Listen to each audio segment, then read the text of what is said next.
అందరికీ నమస్కారం అండి. ఈరోజు నేను చేయబోతున్న వీడియో ఏంటంటే, ప్రకృతి. ప్రకృతి అంటే ఏంటి అని అనుకుంటారేమో. ఈరోజు స్పెషల్ ఏంటంటే, ప్రకృతిని పరిరక్షణ ప్రకృతి పరిరక్షణ దినోత్సవం అండి ఈరోజు. సో, దాని గురించి కొంచెం మనం మాట్లాడుకుందాం. మన చుట్టూ ఉండే విషయాల గురించి కూడా తెలుసుకోవడం ఒకంత మంచిది కదా! ఏంటంటే, ఈ ప్రకృతిలో ఈ భూమి మీద పుట్టింది కేవలం మనం మనుషులం మాత్రమే కాదు కదండీ! జంతుజాలాలు ఎన్నెన్నో ఉన్నాయి. వాటితో పాటు ఎలిమెంట్స్ కూడా ఉన్నాయి. నీరు, నేల, గాలి, ఆకాశం, నిప్పు. ఈ 5 కూడా ఉన్నాయి. వీటిల్ని మనము ఎప్పటికప్పుడు మన నిత్య అవసరాలకి వాడుకుంటూనే ఉన్నాం. వీటిలో ఏ ఒక్కటి లేకపోయినా మనకి ఆహ్, మన జీవనమే సాగదు. మనిషి జీవనమే సాగదు. కానీ మనం వీటిని ఎంతవరకు సంరక్షిస్తున్నామంటే నిండు సున్నా. అస్సలు ఏమాత్రం సంరక్షించని ఆహ్, ఒక జీవి అంటూ ఏదైనా ఉందంటే అది కేవలం మనిషి మాత్రమేనండి.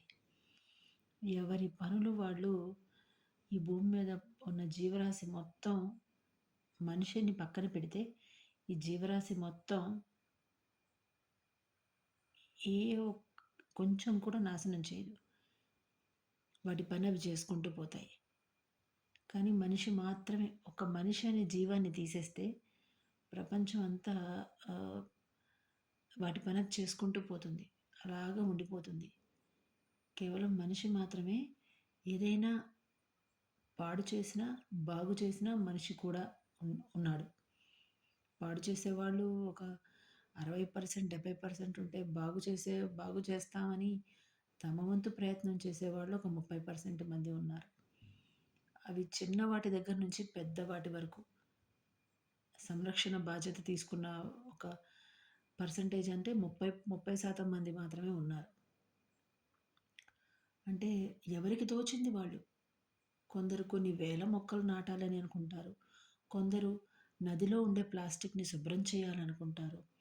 మరికొందరు నదుల్లో కలుపుతున్న కెమికల్స్‌ని కలపకుండా ఉండాలి అని ఏవేవో ప్రయత్నాలు చేసి ఆహ్, గవర్నమెంట్‌తో పోరాడుతూ ఉంటారు.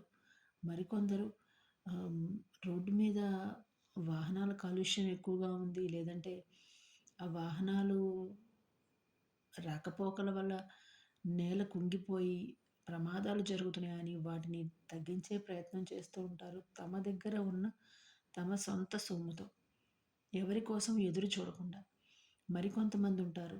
ఆహ్, వాహన కాలుష్యం పెరిగిపోతోందని సైకిల్స్‌తోనే వాళ్ళు చేసే నిత్యావసర పనులు చేసుకుంటూ ఉంటారు. నిత్య కృత్యాలు చేసుకుంటూ ఉంటారు. అలా తమ వంతు సేవ ఎవరికి వాళ్ళు చేస్తుంటారు. ఇక నాశనం చేసేవాళ్ళు కూడా మనుషుల్లో ఉన్నారు. మనుషులే కూడా ఉన్నారు. మనుషులు మాత్రమే ఉన్నారని చెప్పాలి. అలా చేసుకుంటూ పోతే జస్ట్ మొక్కలు నాటి వెళ్ళిపోతే అయిపోతుందండి అంటే అవ్వదు.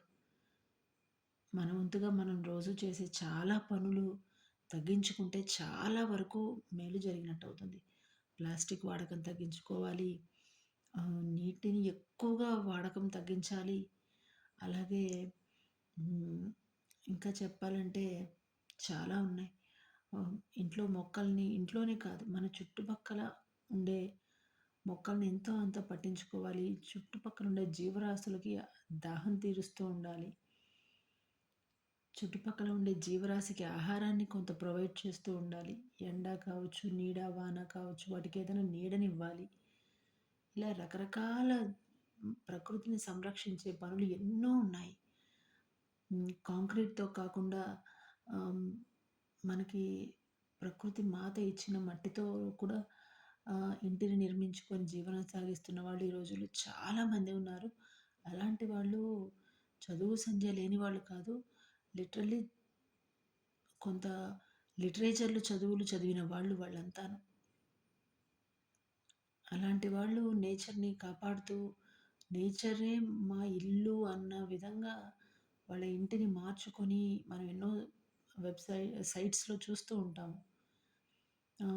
బెంగుళూరులో ఇలా ఫలానా ఇల్లు ప్రకృతి మాత ఒడిలో ఇల్లు కట్టుకున్నవారు అని చెప్పేసని, ఇంజినీర్లు అని చెప్పేసని చాలా ఇలా రకరకాల సైట్స్ చూస్తూ ఉంటాం. వాటిల్లో మనము అట్లా కట్టుకొని ప్రకృతికి దగ్గరగా ఉండేవాళ్ళని చూస్తూ ఉంటాము.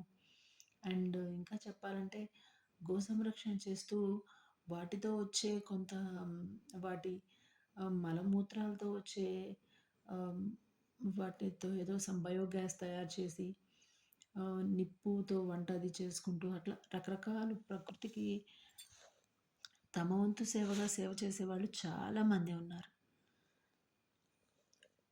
మన వంతుగా మనమేం చేస్తున్నామని ఒకసారి ఆలోచించుకోవాలండి. ఇది నా చిన్న ప్రయత్నంగా ఈ చిన్న వీడియో చేస్తున్నాను. నచ్చుతుందనుకుంటున్నానండి అందరికీ. ఇది షార్ట్ వీడియోగా షార్ట్స్‌లో ఉంటుంది. ఫుల్ వీడియో చూడండి. అందరికీ నచ్చుతుందనుకుంటాను. నమస్కారం.